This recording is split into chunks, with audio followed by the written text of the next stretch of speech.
So with this introduction in mind, today's presentations and discussions will address the systems and contributing factors that can influence obesity interventions that have attempted to influence these systems, and applications of systems thinking specifically to obesity solutions.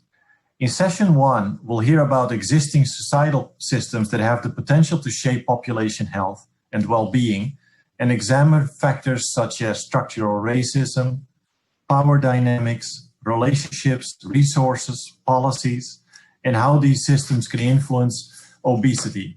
In session 2, we will hear about research efforts to impact the systems that can influence obesity through community participation, agent-based modeling and behavior change, and community change interventions. And then we'll conclude today in session 3 with examples in the field to illustrate how current research efforts are exploring the use of systems thinking to address obesity. At this point, I'd like to express my thanks to our terrific planning committee members who helped develop today's program. That's Chris Economos, Sarah Blythe, Giselle Corby-Smith, Sarah Saja, April O, and Daniel Rivera.